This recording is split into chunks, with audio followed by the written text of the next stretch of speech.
Hi, folks.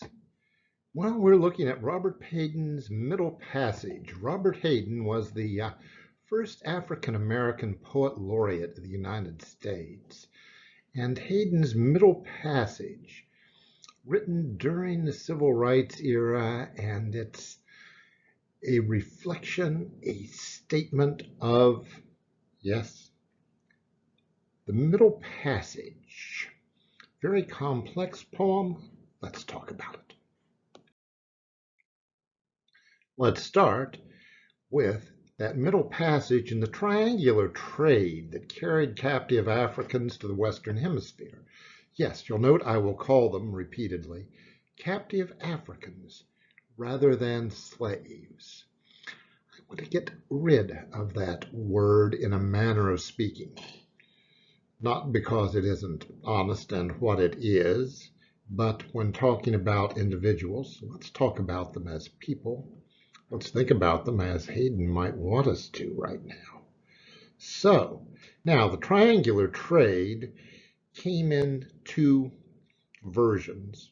One centered in Spain more or less because that trade went to Africa with trinkets and with guns to give the natives to kill each other so as to gather slaves. And then from there to the Caribbean islands, where the cane fields were murderous on the inhabitants, continued market for slaves fresh from Africa because, yes, they were dying like people being worked to death in the cane fields. Cane would then be refined into rum, and the rum returned to Spain and around the loop. Now, we in the United States care about that other version. Yes, let's start in England or France and go south to Africa, again to the Gold Coast area to do that nice little loop on the western side of Africa. Get down there and trade. Cheap cloth, trinkets, guns for Africans. Carried across to the southern U.S. to work in originally the tobacco fields, then in the cotton fields, although when we come to that time, the slave trade to America was tapering off. There wasn't a lot. There was some, but not a lot of it after the British banned the international slave trade. Why? Because there were lots of black folks here and people reproduce. We weren't killing people off faster than they could reproduce as they were in the cane fields. But from Africa to the southern United States to work in the cotton fields, cotton went to New England to be turned to cloth to be exported to Europe, or went directly to those cotton mills in England. So that was the triangle in its two forms. Collage structure of Hayden's poem. You've got bunches of stuff here, and this all goes with middle passage. You figure that out. How does it go there? Well, within middle passage, there are several specific tales or stories offered. One is a crewman on a slaver writing of blindness, raging through the ship, and those who take ill, or the slaves who take ill, while the Africans who take ill. They aren't slaves yet, they are captives. The captives who take ill are tossed overboard, alive. Who cares? They don't want the disease to spread.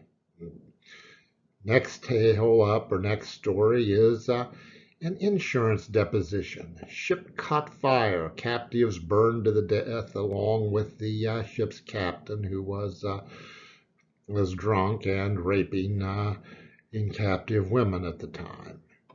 Then our next part gives us a slaver trading trinkets to some Nigerian warlord for human beings, the ones he captured as he burned villages and what have you. Hey, people are worth what? Little trinkets, fake gemstones, coins made of paste, and such. And culminates with another story, a long one, a very heroic one, the Amistad story. More about it in a couple minutes here. Now, you'll want to learn about the Amistad story. So, take a look online. You can bang it up on Wikipedia, or you can look at an NPR source from things done some years ago. You also could look at Steven Spielberg's film, Amistad, which is a fairly accurate account and is Spielberg at his best. None of those messy moments that intrude in a lot of his good films. There are two exceptions for that. I mean, he is consistently good with Schindler's List, and he is consistently good with Amistad. So, recommended.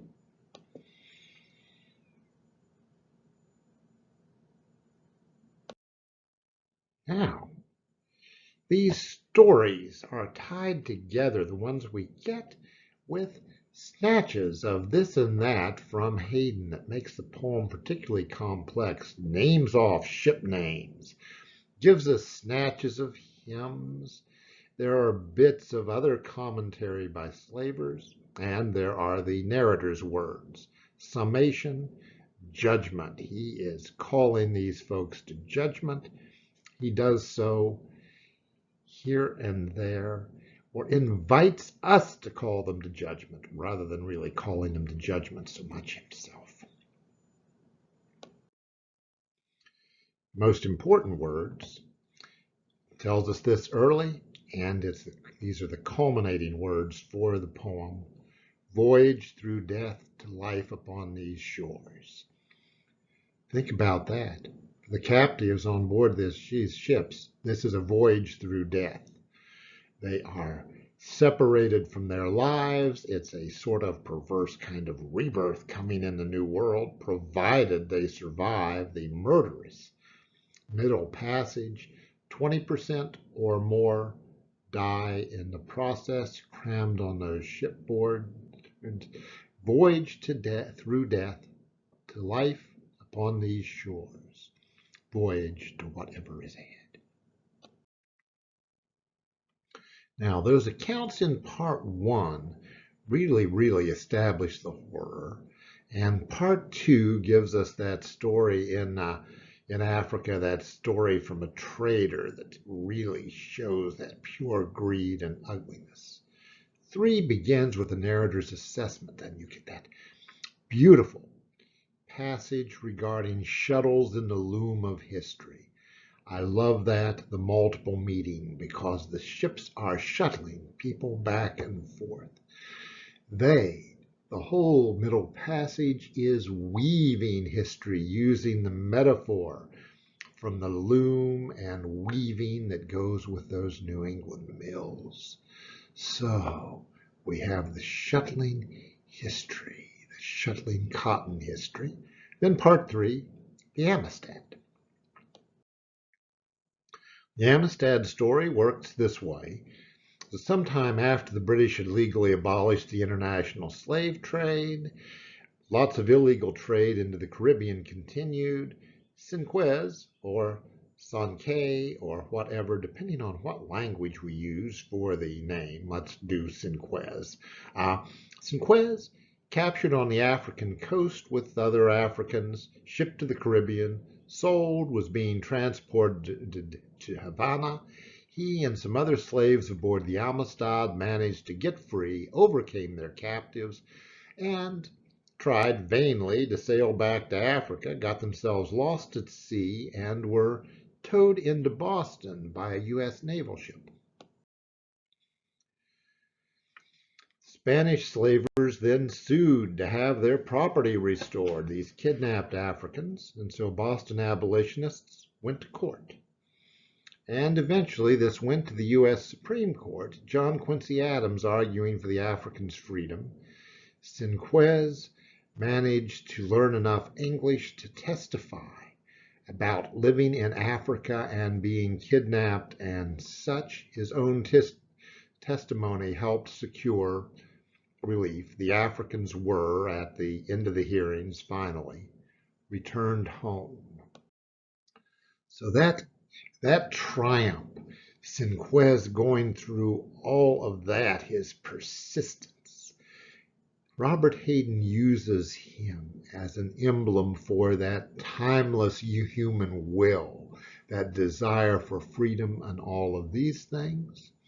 And the timing of Hayden's writing, civil rights era, long journey for African Americans that seem to be coming to some culmination, to the home that is here, that has resulted from all of these things, all these generations. So, life upon these shores.